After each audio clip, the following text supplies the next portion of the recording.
So we're going to end today with the Marais. Now, the theme, I suppose, that we've been pursuing it's twofold. The first one really is, I suppose, that Paris doesn't really just belong to France or the French or the Parisians.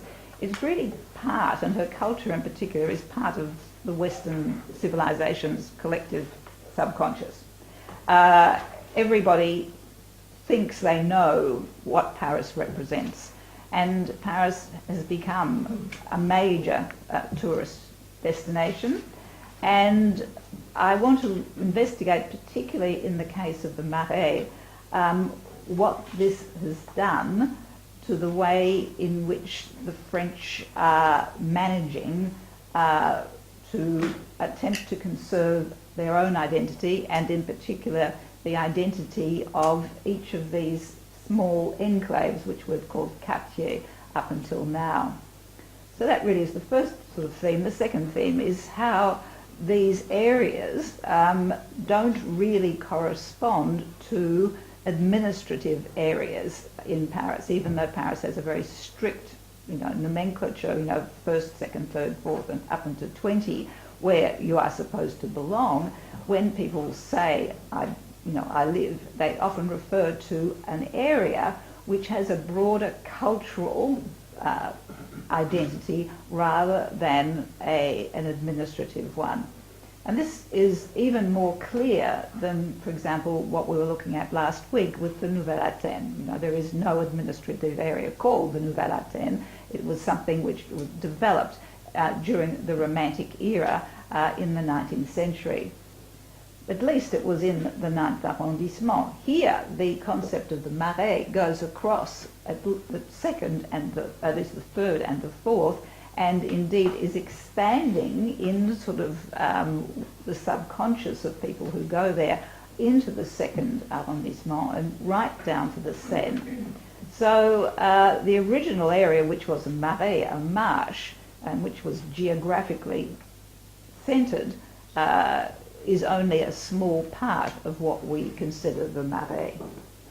Now, the area then that we're going to be looking at is around here, all right? This part here, the third and the fourth, this area that goes right down to the river, and the concept is expanding across the Halles over to here, and right down to the quay along here.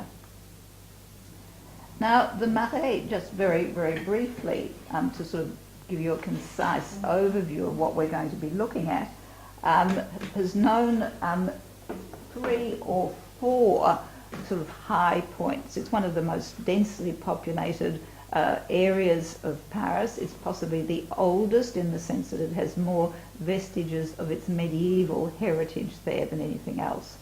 And at one stage in the 17th century, when it reached its high point, it was the aristocratic quarter par excellence, right? And this is where the nobles built their mansions.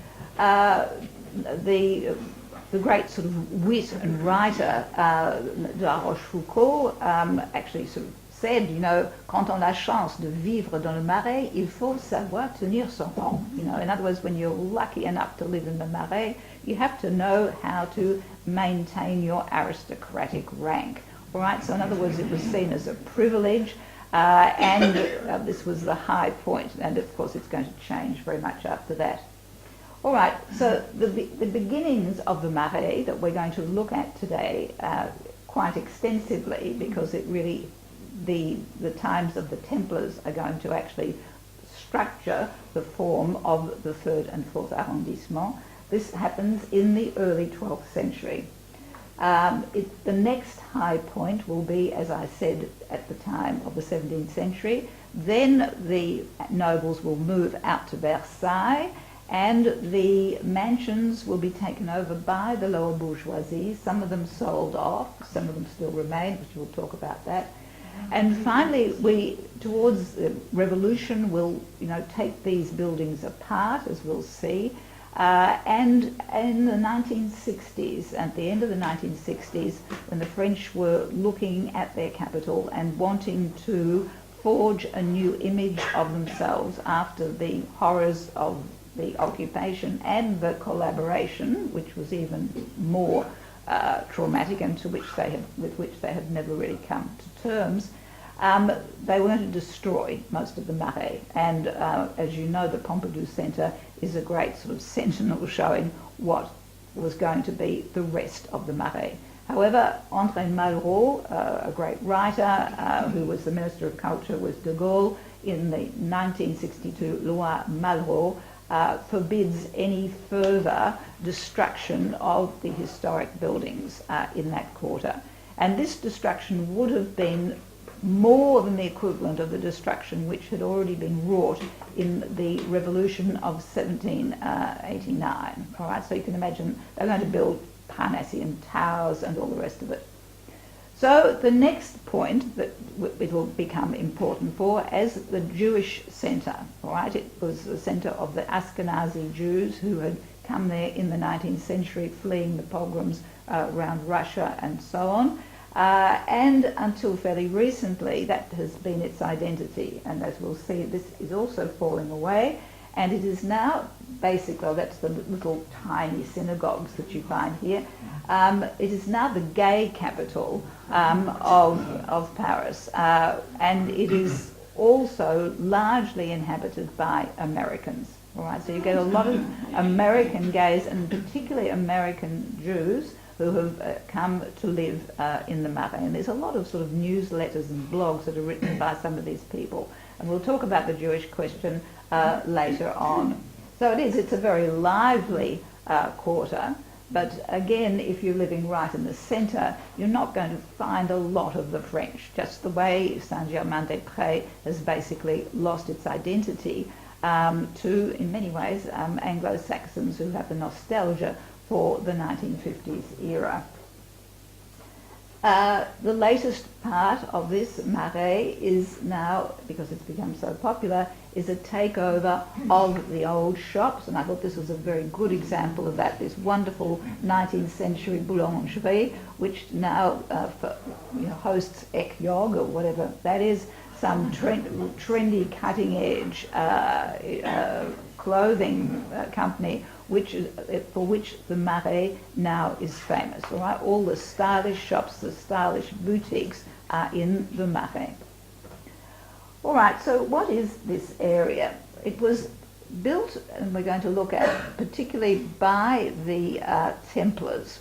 Now, the area that we looked at last week was basically in this area here, between these two walls, all right, between the boulevard that had been pulled down by Louis XIII and the one that had been put up by the Fermiers Généraux. This area here, the Marais, is going to be built more or less outside the wall of Philippe Auguste, but within the wall of Charles V. So it will start right down here and go all the way up, actually up to here originally, because it belonged to one of the great monasteries, as we'll see. Now this is just to show you that on the edge of the Marais, you can see one of the best vestiges of that early 12th century wall. All right, but this is actually behind Saint-Pierre-Saint-Paul on the Rue Saint-Antoine, which is the extension of the Rue de Rivoli. All right, so what I want to look at then is, and I want you to sort of look here in particular, maybe I can make that a little bit bigger, is the structure here. You've got Rue du Temple. You notice it goes right down from the Place de l'Hôtel de Ville, all right, in other words, basically down from the river, right up to here, up to this, is what has now become the Square du Temple. You go across a block or so until you get to Rue Vieille du Temple. All right, so this area traces out the area that originally belonged to the Templars. And as I said before, if you actually want to know anything about French history, particularly in these areas that have not changed and have not been pulled down by Haussmann, all right, so it's escaped two major remakes, this area, which is, I suppose, one of the reasons people find it so charming. But the streets actually recall all of these things. This was put through by Bonaparte, of course, to commemorate his victory at Rivoli. But here you've got the King of Sicily, and then Rue de la Verrerie. This is because it was a medieval quarter where you had the artisans. But you've also got the Rue des Lombards and some of the Jewish names, streets, Rue des Francs Bourgeois. These were people who actually had to pay excessive taxes in the time of Philip IV. All right, so let's now have a look at how history, I suppose, has shaped the quartier, or shaped the area, or indeed how the area in many ways shaped history. And I think I mentioned before that when we were looking in particular at Saint-Germain-des-Prés, how the fact that people lived so close together and the painters also lived so close together facilitated the beginnings of certain movements. And they lived together before they actually took up these idealized positions. So the same actually happens here. Now, before I actually talk about the Templars, I want to sort of address the idea of why was it called the Marais. Of course, it's a marsh. This is because when you think of the Seine, you think of just one major river.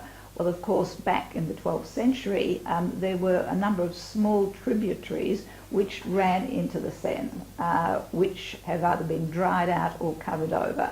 Now, this is on the left bank, and it was the most obvious of them, up until about 1859 or 1860, when Napoleon III covered it over. It was an open river and was an open sewer in many ways. People used to sort of chuck dead bodies in there, sewerage. As you can see here, you've got the dyers here. It ran past the Gobelin tapestry factory, so that's where people put all their dyes.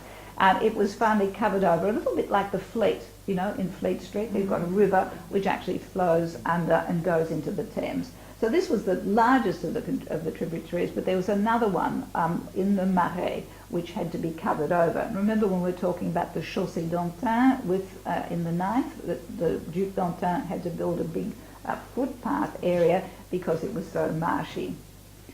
All right, so this is back to this again. Now, this Square du Temple is basically all that remains of a massive construction which dominated the city of Paris outside the walls, as we saw with all the monasteries, in the 12th century. And now, of course, you've got, you know, a metro stop where you sort of poke up and come into an area which would have been fortified. Now, this relates very much then to the order of the Templars, who were founded in about, I think it's 1120, around that date, by two French knights, minor knights, who of course pledged themselves to poverty, as did the people who were in the Hospitalier St. John order and the Teutonic Knights. And they set themselves up as an organization to protect pilgrims who wanted to go to Jerusalem, because Jerusalem had been taken from the Ottomans in I think it was the Third Crusade, and pilgrims began to make their way to the Holy Land and were being attacked, they were being robbed, were being murdered, and so on. So this confrérie sets itself up in Jerusalem on what they thought was the Temple of Solomon. So this is where you get the name of the Templars. This was their original home. Now, it was a fairly small order and really didn't have much clout for a number of years, about 10 or 20 years, but they were very lucky insofar as the nephew of one of the founders was Saint Bernard de Clairvaux, the great Cistercian monk who sets up the Cistercian order throughout France. And he preaches throughout France the importance of pilgrimage and the importance of being safe with this particular brotherhood.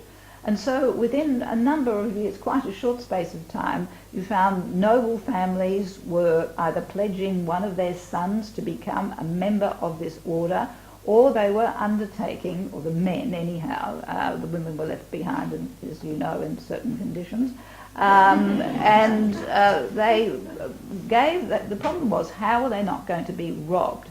So what has happened, and this is the basis of probably the first sort of international banking company in the world, because they had houses that they'd established throughout Europe.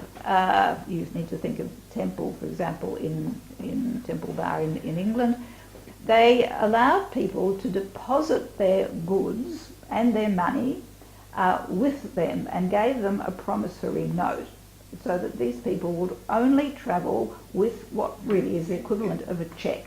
So really there was not much point in killing a pilgrim because he just had a cheque, and of course when you turned up as a Saracen, it would be fairly obvious that it wasn't yours. They didn't have photo IDs, but anyway.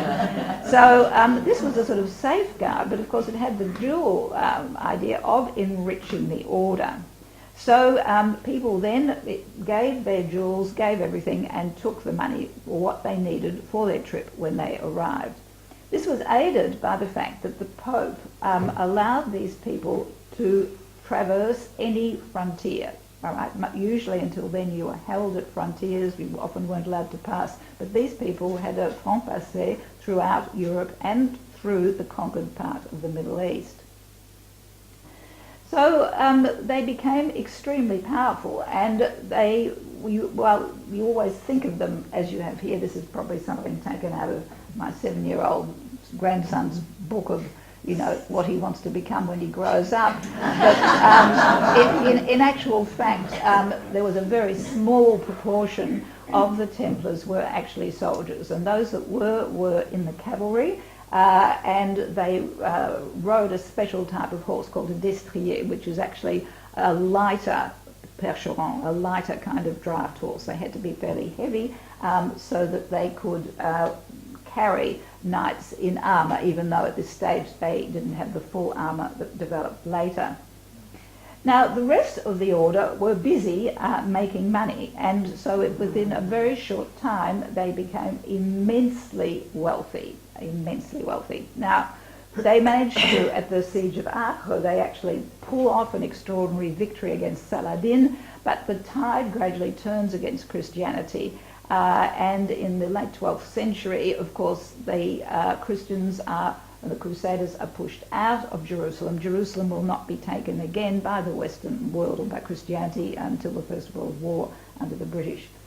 So they are now in retreat as an army. They actually own large tracts of the world. Cyprus, for example, they live there. They're finally pushed out of there. And also they've entered into very sort of vicious sort of enmity with the other orders. For example, the Knights of St. John, who end up in Malta, as you know, and the Teutonic Knights. There's great rivalry now for the dollars, the tourist dollar, the pilgrim dollar, and also for land. They end up in one of the places that they'd established as one of their strongest strongholds was, of course, in Paris. And this is known as the Temple. Now, we looked in the first lecture at that sort of map of Paris, showing that all of Paris was divided up into fiefs belonging to great monasteries, and this was no different.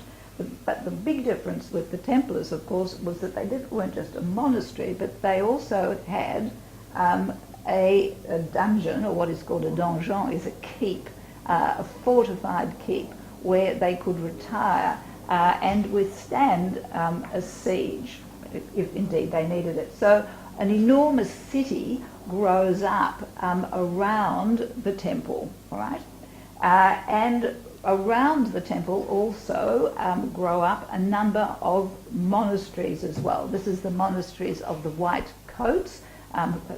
Actually, they they were affiliated with the Templars, because the Templars, when they were not fighting, they had just a white coat without the cross on it. So this is the Blanc Manteau with the chapel, which, of course, all of this was destroyed over a long period of time, which we'll talk about in a moment. But it finally ended up under Napoleon, of course, who had no time at all for these sort of wretched, superstitious cults, and he turns part of the Blanc-Manteau chapel into an abattoir, which is a bit of a stretch, and you can actually still see it in the Marais with this horse, with this face of a bull on the outside. And the latest way in which it's been saved, because again, what was going to happen to these buildings, it's been turned into a cultural centre where sort of people sell scented candles and all that sort of thing. All right, but at least it's still there. Now, back to the Templars and what happens to them. Well, by they come to a fairly grisly end very soon. And this is under I'm just sort of showing that finally it'll be pulled down under Napoleon III. But if you actually go up to the Square du Temple and you look at the ground, you can actually see the traces of where this original keep was. It was finally pulled down partially by Napoleon because he didn't want people to go and have a pilgrimage place where they could go and see where the royal family had been incarcerated. Now, it all happens now with Philip IV, the Capetian king called Philip the Bold or Philip the Beautiful. They've all got these names, haven't they? There's Philip the Fat, and so on, who was a ruthless king, but probably a king that actually turned medieval France into the first sort of systemized monarchy, all right? And he had enormous problems with money. He was trying to impose the central power of the king. He was trying to impose a central law system. Remember, we spoke about each of these monasteries having their own legal system, depending on which crime you committed, where it was. You were either beheaded, got a smack on the wrist, or did 5 Hail Marys. I mean, it was completely different. He actually wants to centralise this, which of course there's enormous sort of resistance from the nobility, and he wants to impose a single type of money, of currency, enormous resistance from the middle classes. So there are riots and things going on. What does he do? He is actually chased out of his palace and takes refuge in the keep of the Templars, and this is in about 1300. And is amazed by the wealth, the status, the luxury that he sees in there in comparison to the problems that he's having. Now everything falls into place because he'd been having trouble with the Pope. The Pope had wanted to impose the spiritual right of the Pope over the King. The King wants to have right in France over the Pope. This is a bit pesky. Fortunately, Boniface dies and a French Pope is elected, even though he hadn't even been cardinal, and he takes up, he's one of the first popes in Avignon. So in other words, he's completely under the thumb of Philippe le Bel. All right. There is talk, at this time there is a Templar who has been expelled from the order and goes about spreading what I suppose would be called fake news now about how the Templars, profane the cross, all of their, the orgies that they carry on, that they're devil worshippers and so on. And Clement is very alarmed by this. Philippe the Bel realises that this is his big opportunity. If he can destroy the Templars, he can get all of their land, he can get all of their money, all right, because they were not allowed to give it and someone could not inherit the Templars' land, all right? It belonged to the order. So if you got rid of the order completely, you had huge revenues because they had land everywhere. And so, despite the Pope trying more or less to sort of say that this isn't right, Philip orders an inquisition, and they are dragged out of the keep and confess under torture to have done all sorts of things. Now, when the Pope feels uneasy about this, he has another commission set up, stops the torture, and they all recant, so they start torturing them again, and finally they are all burnt at the stake. Now, they are burnt, here it is, this is Jacques de Molay, here he is, who is the last of the great masters of the Order of the Temple, was burnt here on the 18th of March 1314, and he dies hurling this curse against the Pope, but particularly against the kings. And this is the beginning of this theory of there's a whole thing in French called les rois maudits, the cursed kings. The fourth dies 6 months later. His sons are involved in appalling scandals. The daughters-in-law are sort of, have all been accused of either adultery or incest. And it goes on for generation after generation. And they always think it's the curse of the Templars. Now, he was burnt, and this is what is interesting, on the island here, which was still at this time, all right, up until the 16th century, this was a separate island. This was the Ile de la Gourdaine. This is Ile de la Cité, by the way, and this was this island aux Juifs.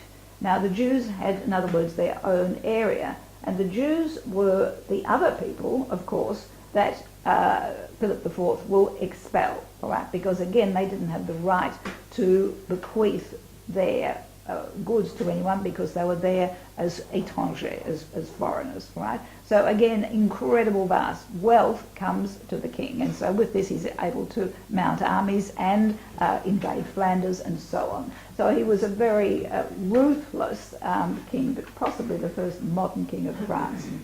By the way, I think I told you the other day, the Ile de la Cité, you think of it as having one church, Notre Dame. If you actually look, there's something like 15 little chapels all the way around. Can you see them all? See, they're all over the place. These, of course, were raised at the time of Osman.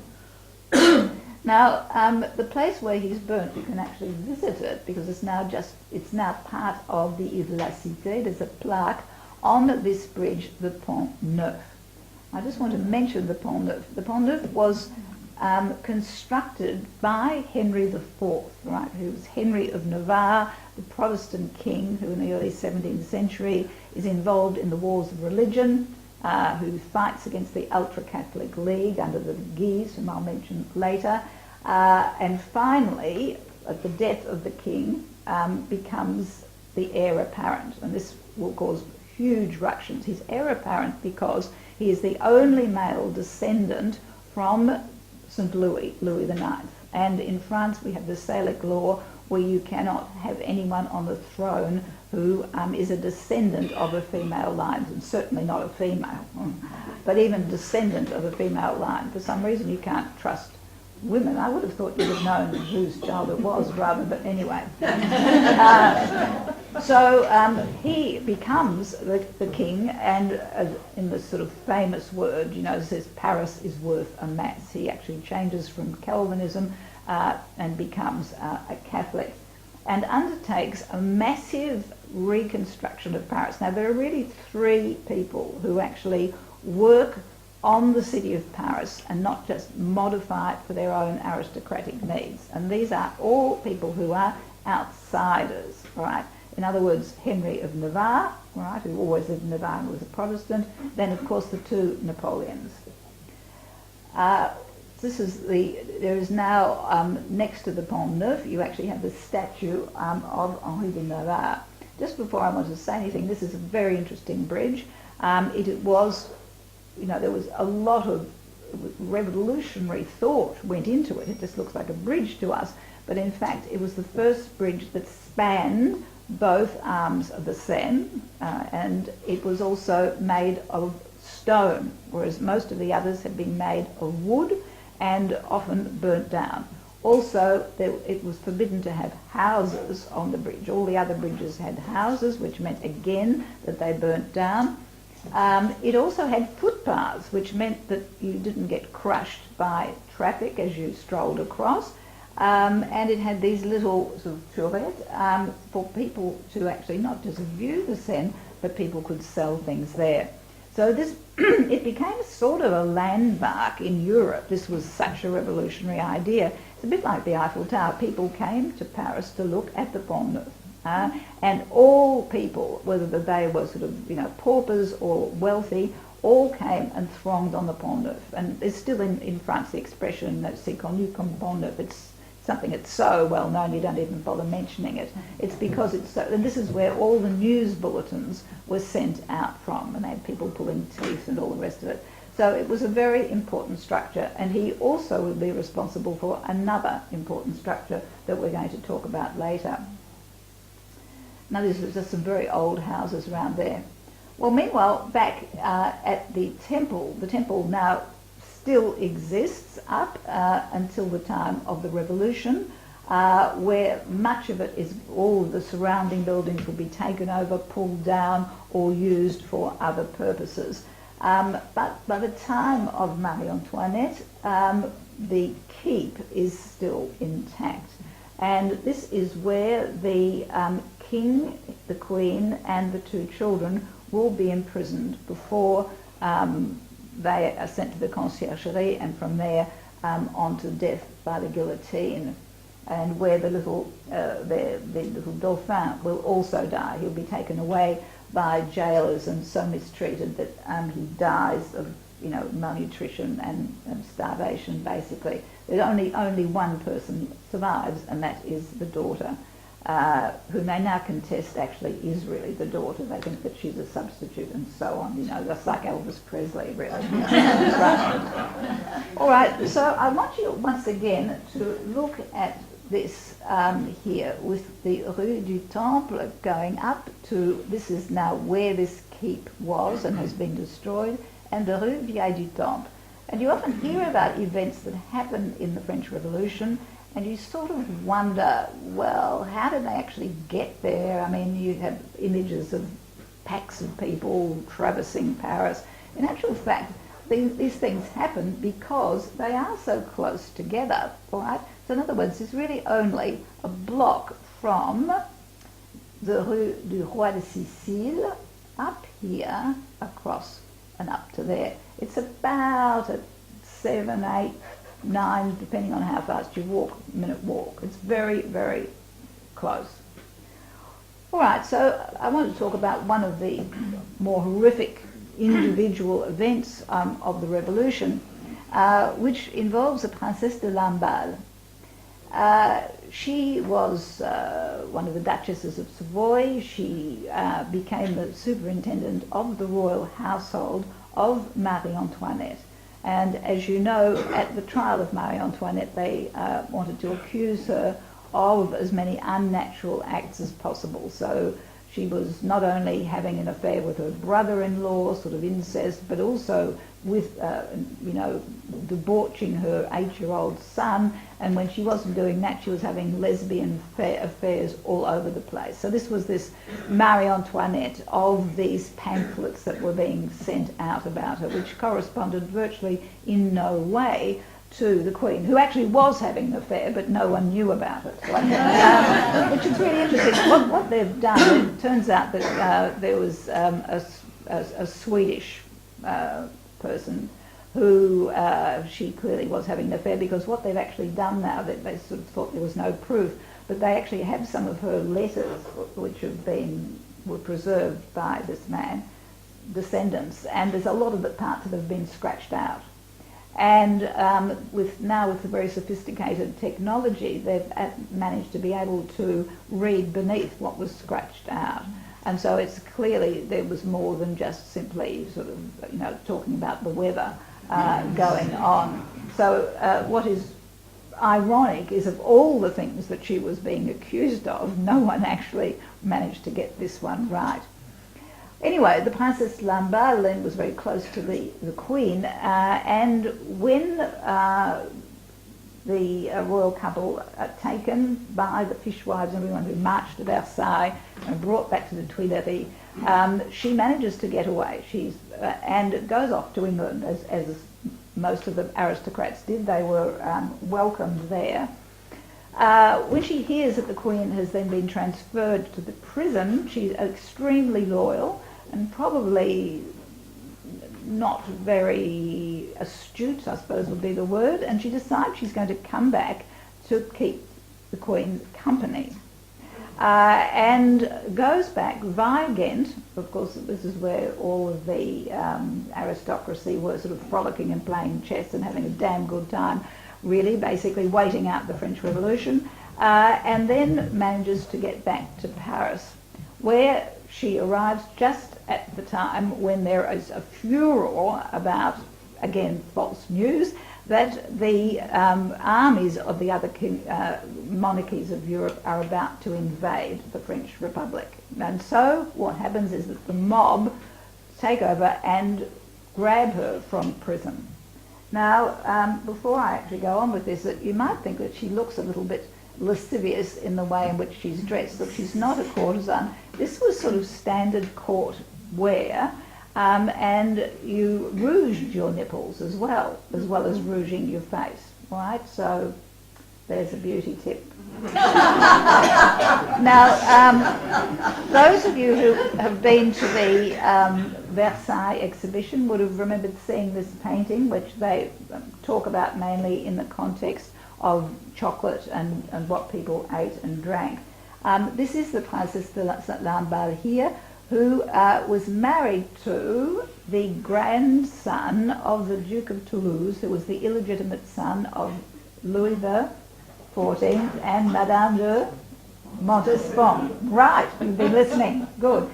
So all of these people all eventually come together with her family, and so she's married to this rather sort of wanton character. What actually happens to her then is, and happened in the September massacres, the mob broke into the forced prison. Now, she was in the prison of La Force, which was on, I think I showed you, the Roi de Sicile and Vieille du Temple, about 3 blocks away from the keep of the temple. And she is dragged out. I mean, she's given a summary trial, a 5-minute trial, dragged out, and the butchers, there's a couple of butchers, unfortunately, in the mob, and she is raped several times, raped, and then slaughtered by one of the butchers, and her head is taken, her breasts are cut off, and other bits and pieces, which I won't specify, and are taken away as trophies. And her head is then taken to a hairdresser, where her hair, which was beginning to look, which was of course covered in blood and bedraggled, and it's powdered beautifully and put on a pike, and is taken from cafe to cafe, to the joy of the people in the cafes, the head of this, so-and-so. And finally, they want to put it on a pike and put it up under the window of Marie Antoinette and try and break into the keep. Unfortunately, the Republican Guards stopped them, but Marie Antoinette has heard what has happened, has fainted. So this was the sort of grisly end of the Princesse de Lamballe, but this was all possible. They would even think of going up and doing this because it basically was so close, all right? It's just up there and around the corner. Now, her family, I just thought this was quite interesting, owned, those people you saw there drinking chocolate, the Pont Neuf, owned this magnificent mansion, which is now the Bank of France. And I don't know, were any of you with me when we went through this? You can't get in now because of every time there's another terrorist attack, other buildings are just cut off. All right, and this the CEO of the Bank of France actually has as his office this extraordinary suite of rooms that belong to the Count de Toulouse, and we were allowed in at night when he wasn't there with passports and guards and everything, but now there's just no hope. But anyhow, this is what it looks like, and it is very much like a small hall of mirrors, as you can see, absolutely luxurious. I don't think they're even going to open it now. The French have these Journées du Patrimoine, where you open, well, I think you do in Melbourne too, the same buildings. Less and less buildings, of course, are being opened because you can't be sure of who's going to go through and plant a bomb. Just down the road, and while I'm sort of doing this, I'm just going down to the bottom of the fourth, is a church. I don't know if any of you have been in there, Notre Dame de Victoire. Now, this is a victory of the Louis XIII over the Protestants at La Rochelle, and it was built, dedicated to Our Lady of Victories. Now, just before we go in, I just want to show you that this part is such an old part of Paris that you still have the original signs on the street that had been there probably since about the 11th or 12th century. This is Rue du Vide Gousset. Now, gousset is a slang word for a wallet, and there was a kind of a bank or a stock exchange thing which had been set up, actually in the late Middle Ages there. And of course, everyone got robbed when they went in there. So this is the street of the empty wallet. And then, of course, that was left, and during the Revolution, it's given another name because you don't want to be talking about filthy money or saints or the aristocracy. So it's called the section of the Marais, all right? And then, of course, later on, it will get the green and blue street plaques that were set up under Napoleon III. Now, this is what it looks like inside. It's also very difficult to visit now because there seems to be, which is really quite strange, and I've noticed it over every year when I go to Paris, the churches are full of people praying. I mean, I used to get in there and have have tutorials sitting in there, which you can't even get in now. There are so many people kneeling. But it's quite marked. It's quite marked. These are sort of, it was a sort of a week of dedicated to the Virgin Mary, but even so, churches in Paris were empty when I used to go. All right, so obviously these terrorist attacks, I think, are having some effect on people's concept of identity.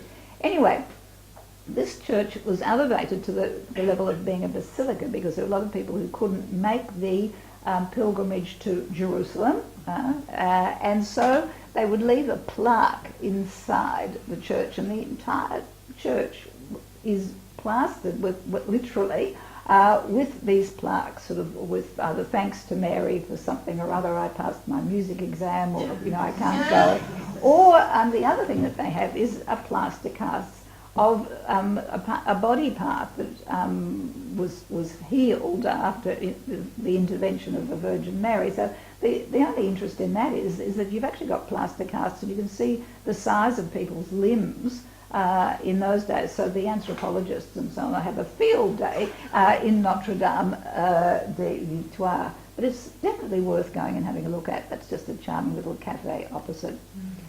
All right, now what am I talking about here? All right, we're going up. Right, we're going to go the Rue Vieille du Temple, right from here, going up into this area, which is now going to be the Marais. And there's the oldest market in Paris, which is the market of the red children. Now, this actually was orphans, and they had a red coat, so that's why they were called les enfants rouges. And it's actually now booming because this is now the area which has become very fashionable, where the young French who have been pushed out of the Marais or don't want to be there anymore with the foreigners and so on are now inhabiting these areas which are sort of near the old working class areas. And I'll talk about that in a moment. Well, we go up the Rue Vieille du Temple, up through these past these marvellous little bars. You know what's wonderful about France? This is this tiny little one called the Petit Fer à Cheval, the little horseshoe. You can see how tiny it is. Up to the Rue des Archives, Rue du Temple, and where is it? To your right. To my right, is it? Oh, that's right, there we go. Rue des Francs-Bourgeois, this is actually the street where I want. Now this then is an area all around here where you have the great mansions of the 17th century and the 18th century.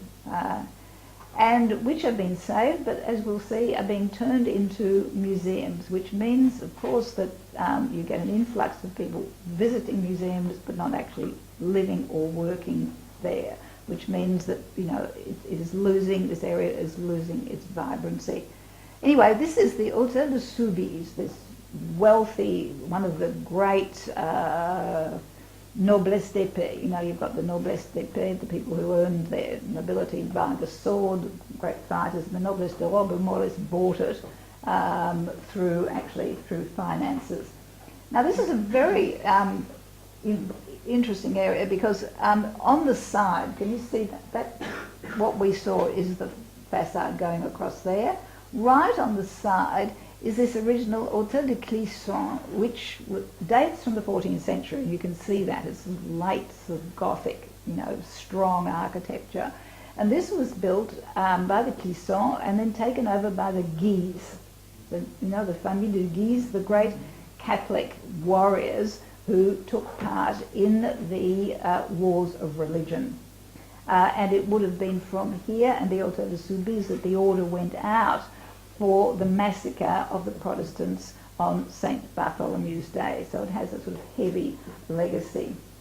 However, it was taken over by the Soubise, and in fact by the Count of Soubise, who I think he was about in his 60s and married an 18-year-old widow. Right. And he obviously felt that she needed distracting one way or another, and so he completely remodels the interior of this 14th century building, and what you have is a Rococo interior. Now, it is now the National Archives, but it's also this sort of museum which no one goes to. No one goes. Has anyone been with me here? Yes, we have. Yeah, I mean, basically it's just us and the sort of rather bored-looking guard. So you have this typical Rococo structure with all around the ceilings these paintings by, this is Natoire, but over the doors you've got paintings by Boucher, Van Loo, all the great Rococo artists. Rococo, of course, this interest in lightness and frivolity. You've got your eye is taken away by curves, by the richness of ornamentation. Here you've got plaster, little cupids. Here you've got all this gilded work going down here as well with wainscoting. And of course the story here, of course, is of Cupid and Psyche, that he comes to her in the night and she wants to see who he is, and the oil goes on his shoulder, he wakes up and she's banished, and then she goes through a series of trials until she can actually be reunited with him. Well, in this cycle, the husband didn't want to put all the nasty bits, so he's only got the sort of wonderful bits of her having a great time in the Elysian fields.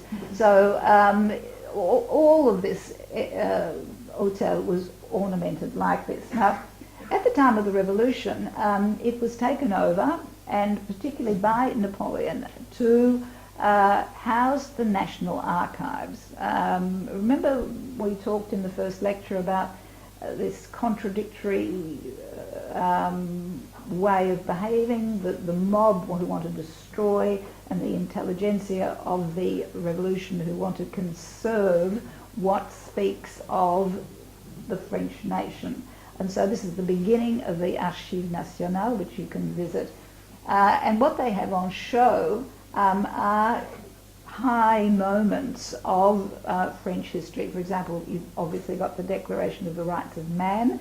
Here you've got Louis the XVI's last will. Here you've got Napoleon's will, and it shows that the British didn't carry out what he asked. You've also got something which is really quite moving, is the last letter that Marie Antoinette wrote in about the half hour before she was taken out on the tumbril to go to be executed. And you can see she's scrubbed things out. The writing's very irregular. Also the fact that her spelling wasn't all that good.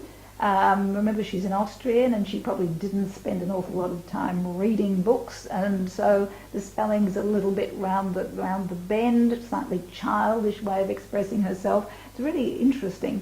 And also the fact that it was never delivered to her sister-in-law as she wished it to be, but Robespierre took it. And when he falls, something like about about a year later, they find this last letter of Marie Antoinette in a trunk under his bed. So he had this, obsession with her as well. You also have the Edict of Nantes. You have parts of Joan of Arc's trial and so on. I just want to very quickly show you some of the rooms in another mansion next door with these monkeys, which are a great motif in the 18th century, this idea of playfulness and so on. Unfortunately, you can't get into some of these because they're being renovated. Now, remember I said that all around the temple you had sprung up religious orders, and these were more or less pulled down, given another use at the time of the Revolution, but one of them, the cloister, and one of the chapels actually remains, and this is the Cloître des Billettes. It belonged to an order which was not very much older than the Knights Templar.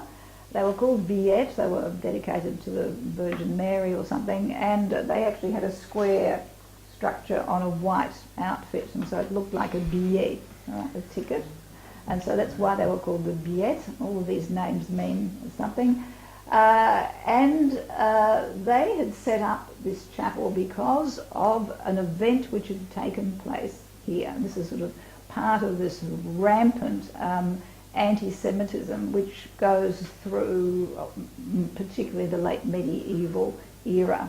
And we saw this when we were in Saint-Gudule in Brussels. Do you remember those suite of stained glass windows which were dedicated to this Jew who had profaned the host? And so the story is there's a Jew called Jonathan who actually bribes an old lady owes him money, and so he said, look, I don't have to pay me back, but when next time you go to mass, make sure you give me some of the host.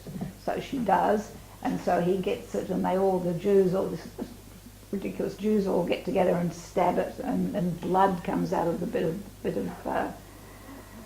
of host, and then it flies through the air, and they catch it, and then they put it in the fire, and it won't burn. In the meantime, the old lady has realised she's done something wrong, goes to the local priest, they catch poor old Jonathan and burn him at the stake, as indeed that they did regularly to Jews on the island of the Jews, and also at the Place, that market of Maubert Mutualité. Well, that was also originally an execution place for Protestants later, but originally for Jews.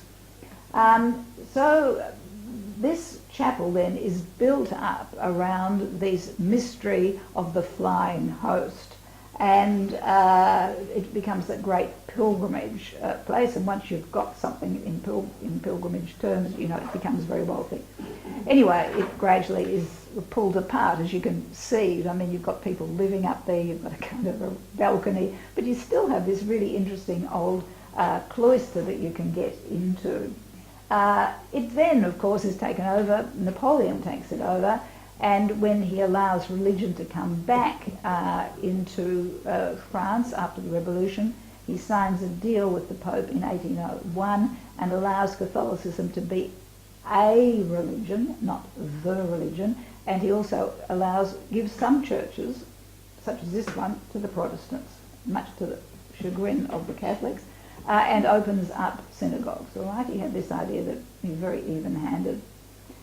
Now, just to the west of this, if you actually go down a sort of a block, you run into the Pompidou Centre.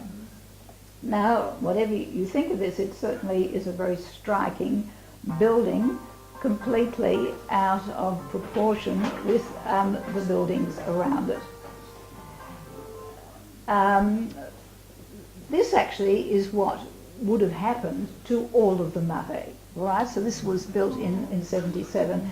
Now, what has happened, you've actually had the kings who used to erect monuments to themselves. Once you get the Republic, you get the great presidents who want to erect monuments to themselves. So Pompidou wanted to do this. Of course, Mitterrand, he puts up the Arc de la Défense, he puts up the library at Tolbiac, all monuments, and in fact, under Pompidou, you get the Tour Montparnasse, the only skyscraper that you have in Paris that totally ruins the skyline. And a law has now been passed that people cannot build above a certain number of floors. I can't remember what it is. Anyway, you've got this, by an Italian architect here. But it was built, these are just some gorgeous little streets around there. This is one of the only umbrella mender who is left in Paris, Peps. So they've got a broken umbrella. Yeah. He's a dear little man. He works upstairs, deaf as a post. You walk in and you bang and you ring and you bang and you ring, and finally you have to go up. And I want to talk about now this is the latest avatar of the it was just been opened in this year. No, I think it was actually, it's not right, the end of last year, because what had been built was considered catastrophic, and so this has been built in its place. Anyway, I'm not an architect, but it's a little bit confronting. Let's have a look at the history of the Arles. Originally, it was a small marketplace in the centre. All right, we're now talking the second arrondissement, just near the third and the fourth. Very central. Napoleon III, when he rationalises Paris, brings in the boulevards, he brings in railway stations around at specific points so that goods can be brought in to Paris and dispersed uniformly and efficiently from a central market out onto these boulevards. And so he clears all of the area, this sort of medieval area, which we'll see in a moment, just next to the Saint-Eustache Church, Rue Montorgueil, I'm sure you know that, and this enormous expanse of market pavilions is set up in typical Napoleon III way, each very rational. Each one is dedicated to a particular type of food. So you would have had vegetables, you would have had dairy, you would have had fish, you would have had, what else is there? Meat, and so on. Well, no, cheese would be dairy, wouldn't it? All of the different types of food, yes. Fish, probably game, and then also livestock and so on. It was said that Napoleon III actually was responsible for the design of some of these buildings. That he considered what was given to him as being too solid. He said, I want these umbrella styles that are open. And so here you have this sort of massive construction with this dome. This still exists, like a kind of bump out of the landscape. It was originally for wheat. Over here you have Notre Dame. Now, this is the kind of architecture which was current in the 19th century. People no longer built so much in stone for public utility areas. It is all about cast iron and glass, right? These are the new cathedrals of commerce, the cathedral like the Grand Magasin, which can be put up very quickly and very high because they're using concrete and iron. If you want to see buildings like this now, you probably need to go to the Gare du Nord, which still looks very much like this. This is how high it was, with enormous amounts of light coming in, and also extremely busy. You'd have wagons coming in. And this is described by Zola in his novel Le Ventre de Paris, the Belly of Paris, where he sort of lets go his lyrical thread and has chapters on the wonderful colours of onions and beetroots, and it makes wonderful reading, but the plot sort of doesn't have a lot going on.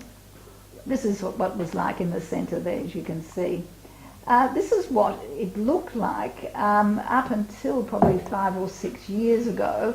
It was pulled down. All right, all of that 19th century building was pulled down before the Loi Malraux got going in 1962, and pavilion by pavilion it was pulled down. In fact, I was there in the late 70s and saw the last building standing. In its place was put up this sort of pseudo-modern architecture, which is supposed to in many ways echo the idea of the cast iron. And under this area you have all of the main metro stations and the RER stations coming together. So if you've ever got off at Châtelet, it takes you 6 months and a cut lunch to get to the next metro station.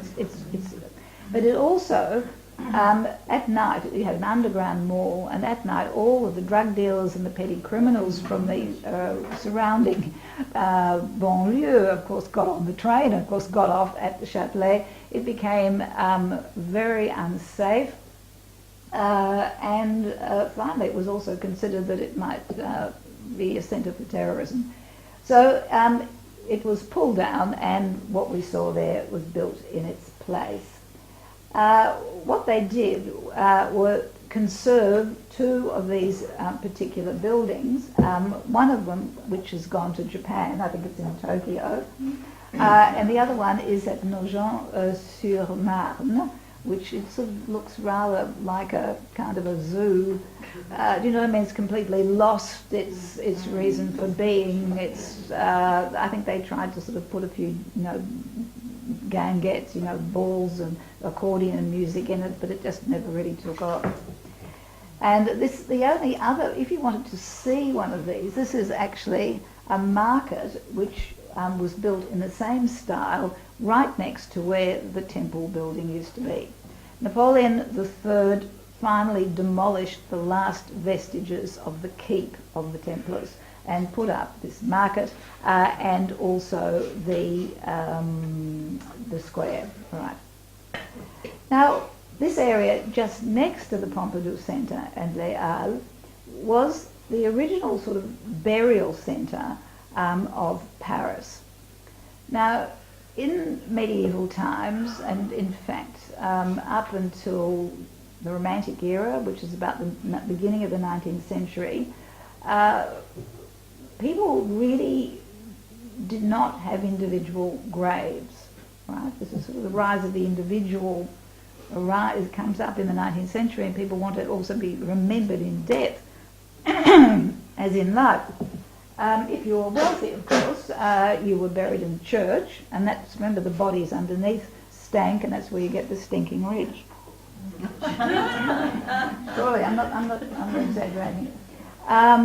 Or you had, if you were a famous person, you had the cenotaph and so on. The rest of the population, were buried in large trenches in an open area near a church. So in other words, you were buried as close to the sacred relics or the saints as possible. This is called being buried ad sanctos. If you want, you had no concept of going to visit your dead because they were all just in pits. All right, there was no sense of that. And you can see this. Now, the graveyard in the Holy Innocents was right just near the Pompidou Centre.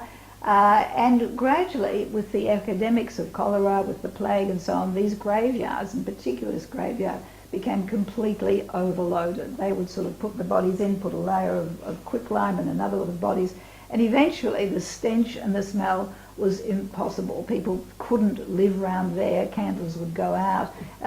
Even though they used to originally have a little market there, people didn't seem to worry about death the same way we do.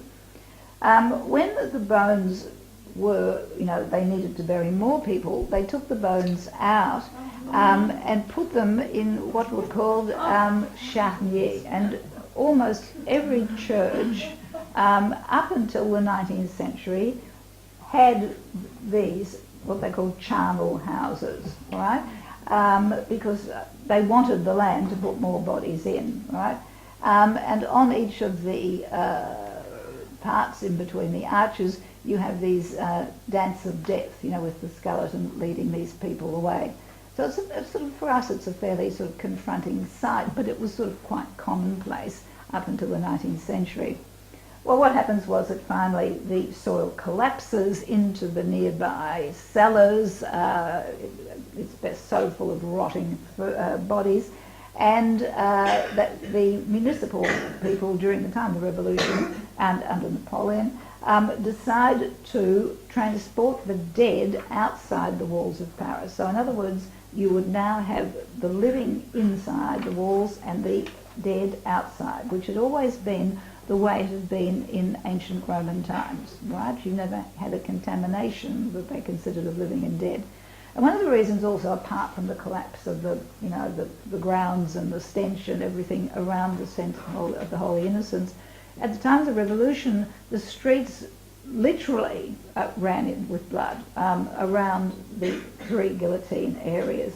And it was what they wanted to make a new start, to have a purified city where the dead and bodies and blood were no longer present. So this area then actually had a fountain in the centre, which was called the Fountain of the Holy Innocents. And that remained until Osman actually comes through here and actually sort of puts it to the side because he wants to make a large square. So if you're actually walking towards the Centre Pompidou and you go past this here, you would remember that this was the original graveyard of Paris up until the early 19th century. Of course, that's when Père Lachaise opens, and you get the romantic idea of the dead. The dead aren't dead; they're asleep, and there's this sense that you can actually reach them through nature. It's the beginning of epitaphs where the living address the dead. You know, you actually have someone saying, "What a wonderful father and husband and everything," regardless of what he was like. Whereas in the ancient Roman times, it's the dead who address the passers-by. On the sarcophagi, you have, "You who go past, you will be like me." All right, so now it's a very different relationship. Well, so much for the dead. Now where am I going? All right, the Place des Vosges. All right, we're now sort of going over here. Oh, sorry. Over here. We were over there. Right over to the Place des Vosges, and I better move along. This was built at the beginning of the 17th century by, again, Henry IV, Henry of Navarre, right, who had the idea that you needed to have royal squares, you needed to have open spaces, very much the idea which will be taken up by Baron Haussmann. And it was extraordinary for its time because it was a perfect square where every building was supposed to be the same height and to be made of similar material. So all of the roofs had to be of slate. Only two different types of material could be used, bricks and the white stone. And the building was supposed to be twice the height up to the roof of the width of the arches beneath. So it's a very harmonious area, and you have very much this idea when you stand in the centre and you look around. On either end you had pavilions which were higher. These were originally for the king and the queen, who had never actually got to live there. In the centre you have a statue which would have been possibly Henry IV, but he died before it could. He was assassinated by a Catholic. So the statue that you have there is Louis XIII. So these were royal squares that always had an equestrian statue of the king showing off his prowess in battle. Now, the history of this is quite interesting. We go back to those of you who are here with the Mistresses series. Remember we talked about Diane de Poitiers, who was 20 years or 30 years or something, 25 years older than her lover, who was the Henry II of France, who first saw her when he was a little boy of 7. Now, he, of course, was married to Catherine de Medici, who had this wonderful motto, wait and hate, or is it hate and wait? Aspettate odiate. All right, and it worked for her. There was in what is now the centre of the Marais, in the Place des Vosges, was a large mansion, the mansion of the Tournelles, and this is where the king lived. He didn't live in the Louvre, which was still a fortress at the time. And he was celebrating the marriage of his daughter Elizabeth of Valois to the King of Spain. And of course the kings at the time had to show that they were great sportsmen, that they were great warriors, and the symbolic act of being a warrior was jousting. So the jousting went on, and Montmorency, who was the captain of the Scotch Guards, had actually sort of slightly beaten Henry II in the second last joust. And so Henry sort of says, no, we're going to have another joust. And of course, Catherine de' Medici, who has been in touch with the seer Nostradamus down in Nîmes and has taken heed of what he's said. Nostradamus has this thing, you know, the king will die in a golden cage, he'll die slowly, I can't remember what it was, with a pierced through the eye, anyhow. So Henry goes out and he's in such a hurry to get the whole thing over, forgets to pull his visor down, and Montmorency actually, you know, you're not supposed to knock the king off, and actually diverts his lance and hits him in the eye. And the king does die in a very slow death with the lance through the eye, in having been in his golden cask. You do actually have to wonder about these things, don't you? Catherine de' Medici, of course, then won't have anything to do with this area and has a castle, a chateau built for herself, which is the Tuileries. This is where she actually denies the king any access to Diane de Poitiers, even though he's calling for her on his deathbed. So the aspettate odiate really worked a treat. There she is. Now, this is, of course, going to be the time of the wars of religion. I think I've mentioned this before. When Henry II dies, his children are still children, and they're weak as well. There are three of them, and finally the third one will be Henry III, who enters into war with Henry of Navarre, and also has as his great rival the great Catholic group of the Guises that I mentioned before. So your wars of religion in France are waged around these three Henrys. When Henry III finally dies on his deathbed, he anoints Henry of Navarre as his successor, and as I said, he abjures the Protestants to become a Catholic, and then starts out his marvellous building program. He was supposed to be a bit of a ladies' man. In fact, he has an awful lot of illegitimate children, even though he was supposed never really to have washed, but I suppose nobody did in those days. Now, this was conceived under his reign, so he has put up two really unusual pieces of urban planning, a very large urban square and the first, stone bridge without any houses, built with an eye to the kind of traffic which was developing. People were no longer just on horseback but in heavy carriages, and of course the wooden bridges were not able to withstand this.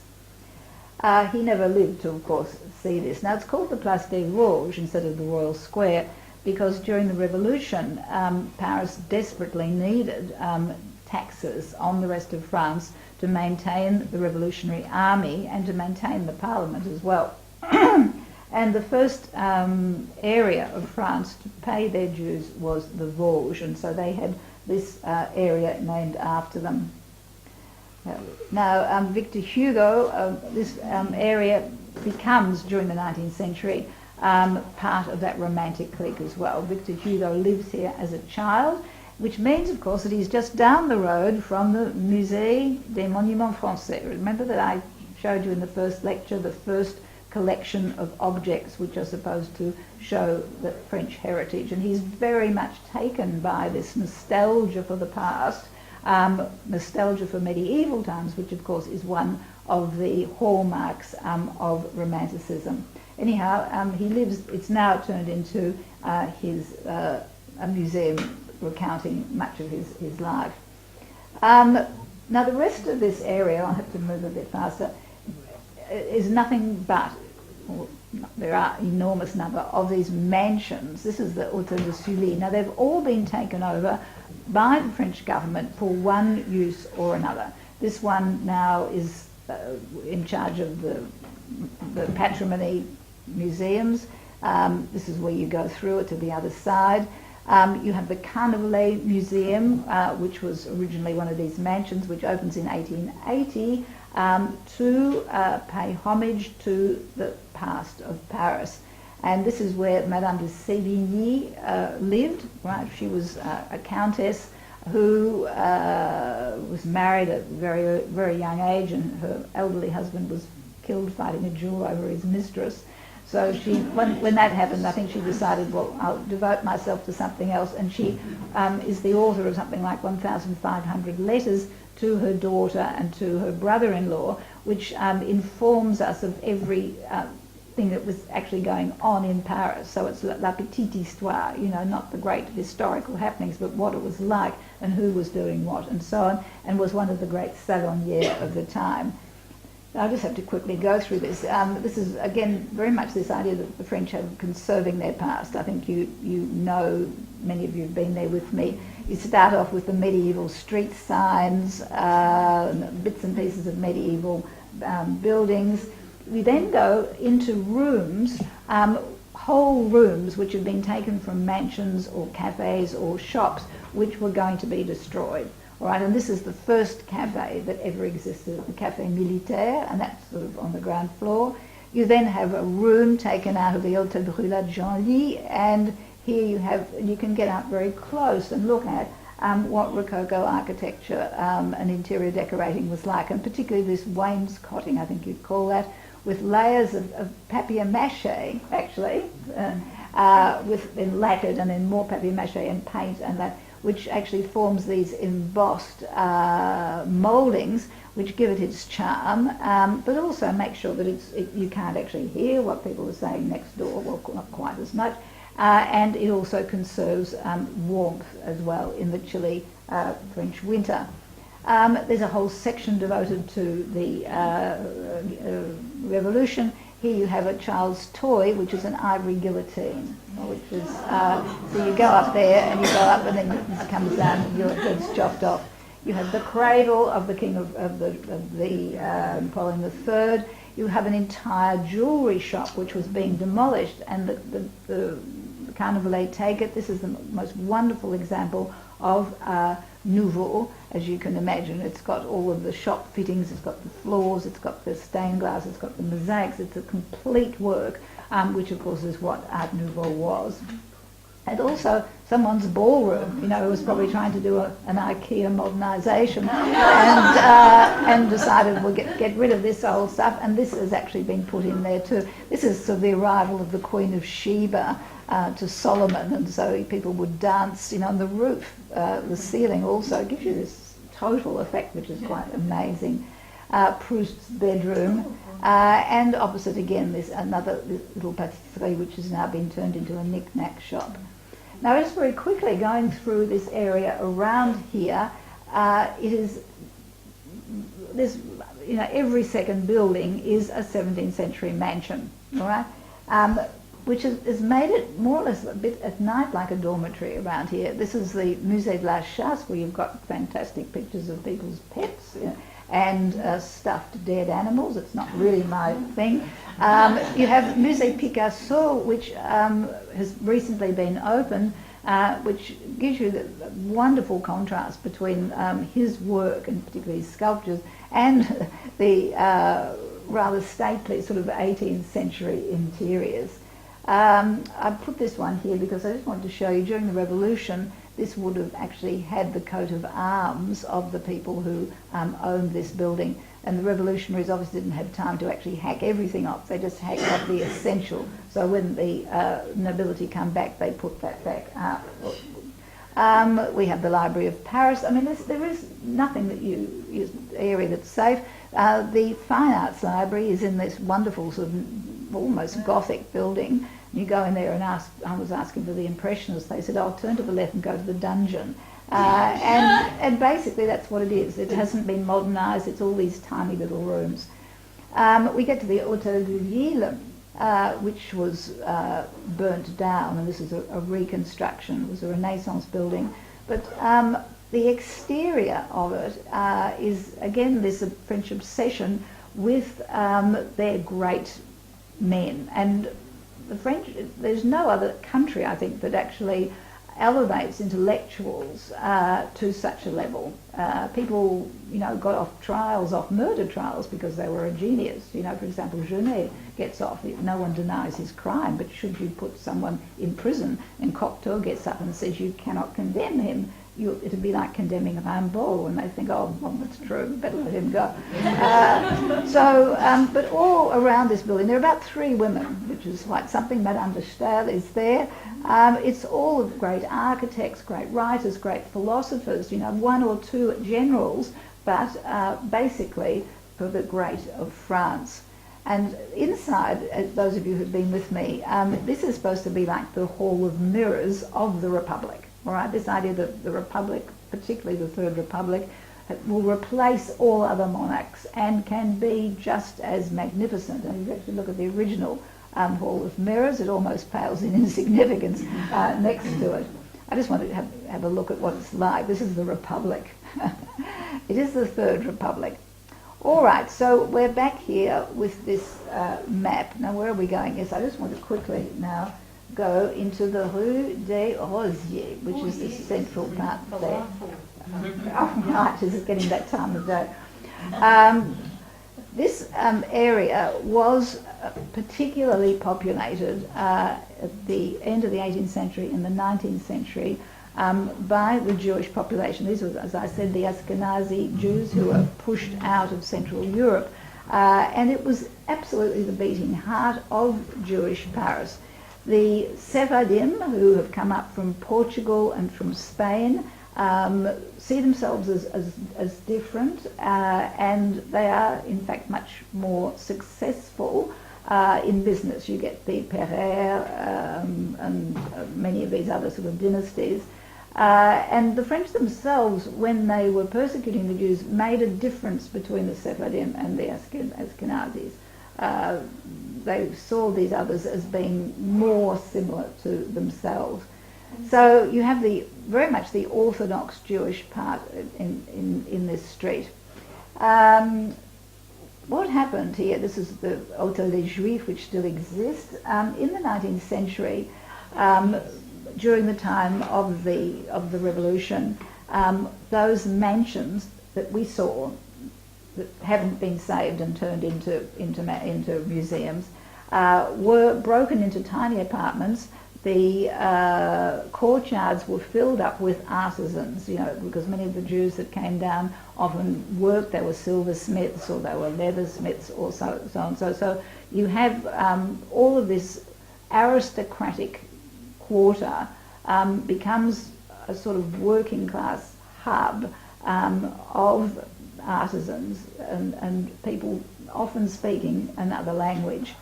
And so in the Rue des Rosiers you have little synagogues starting up. This is the centre of Jewish life. I think there are 3 or 4 little synagogues there. But I also just want to say that this was one of the areas that was most affected during the Nazi era. From 1942 to 1944, more than 1,100 children were deported from France by the Nazis with the active participation of the government of Vichy and assassinated in the death camps because they were born Jewish. More than 500 of these children lived in the 3rd arrondissement, and a number of them went to the Lycée Victor Hugo, which is just up the street. And I just want to say that it's quite interesting when the use of the word Nazi, up until when France entered the common market and the EU, they had these same plaques, but it sort of said they're sort of basically not the horrible Germans, but it had Germans, and it often had an adjective with it, which wasn't horrible, but it was very, derogatory. And so these had to all be pulled down. They still wanted the memory to be there, so that the people who do it now are Nazis. And then, of course, the second wave of, well, look, it was our fault too, so they're pulled down, and they have to put up with the participation of the French. In fact, the French participated to such a degree that the Nazis were amazed. All right, so these are these tiny little, in these little streets in the Rue des Étoufes, little tiny private synagogues, and down in the Rue Pavée you get a wonderful synagogue constructed by Guimard, the man who was responsible for the wonderful Art Nouveau metro signs.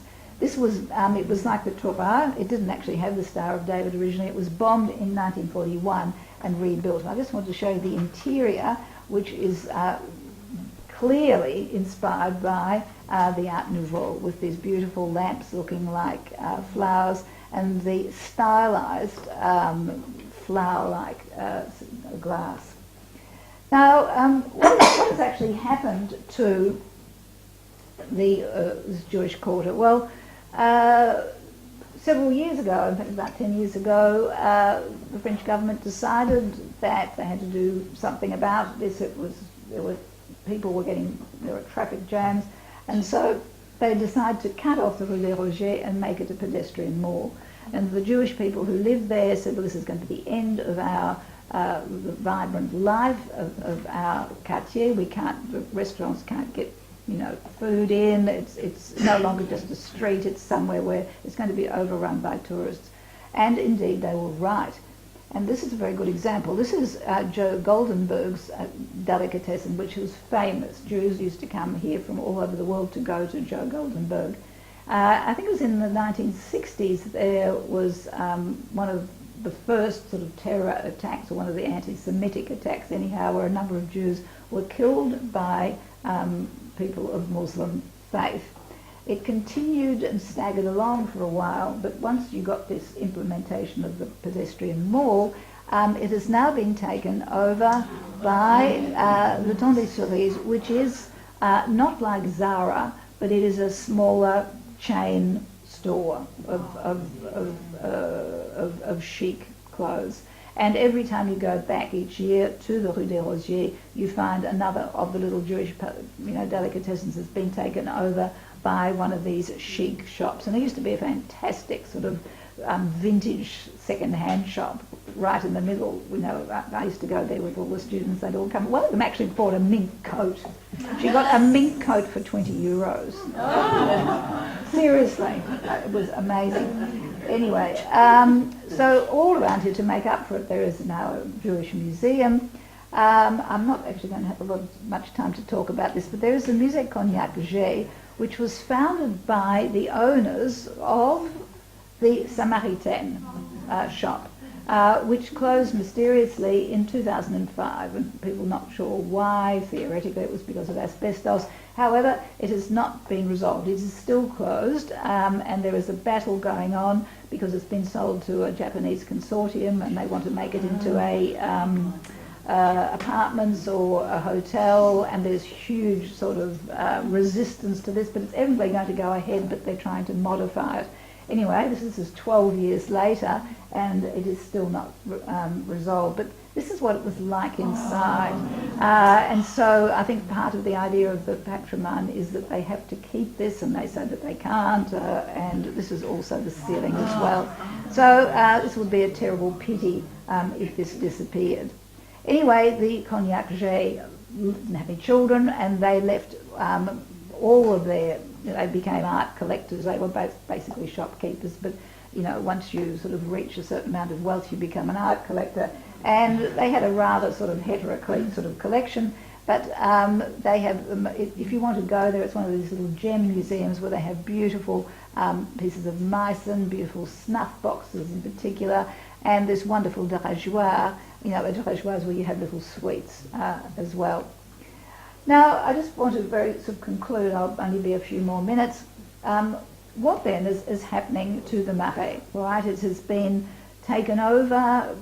You've seen it evolves from the Templars through the aristocracy, through to the Jews, and now it's being taken over by chic boutiques and by a huge amount of Americans who own a considerable proportion of the 3rd and the 4th arrondissement. So the young people, the trendies, I suppose, we looked at that last week with, remember the South Pigalle, which is where the 9th, which was a very sort of upper crusty kind of area, meets working class Montmartre. And so that lower part, where it rubs shoulders, has become where the young and the sort of, arty groups are inhabiting it. And the same is happening in the Marais. No one wants to live in the Marais, and so it's that upper area, which is over towards the east, around near the 12th arrondissement, which is now known as the Marais. And you go in there, and it is really vibrant. And you have some of these old brasseries, which still exist. Now, I think something like 150 restaurants close a year, in Paris, and that's and a couple of hundred cafes. They open up, other ones open up, but they're little bars, they're different. And because people's lives are completely different now, people no longer have that gap between 12 and 2 o'clock where everything was closed. You know, when I was a student, you know, it was awful. 12 and 2, nothing happened because everyone either went home and ate, or they went and had lunch in these wonderful little bistros. Well, nowadays it's journée continue. Everyone works at the same rhythm, and people, most of the patisserie now sell sandwiches, now those which are delicious, and people eat quickly or eat and go and do something else. And so less and less people have need of these small bistros. So they're clustered around that upper Marais, the Haut Marais. And it's true, I went up there to have a look at the Enfant Rouge, and I was really stunned by how lively and how French it was, right? In Saint-Germain-des-Prés, you at night, I actually had an apartment there, you go out and you wouldn't hear any French. Really, it was mainly New Zealand that I could All right, so what we've done is we've actually looked then at these iconic areas, right? We've looked at the 9th round here. We've looked basically at the 4th and the 3rd and part of the 2nd, and the other day we looked at Saint-Germain-des-Prés. Now, the question, I suppose, that one is really asking is in what is actually happening to a city which is trying to attract, part of its economy is its attraction to tourists.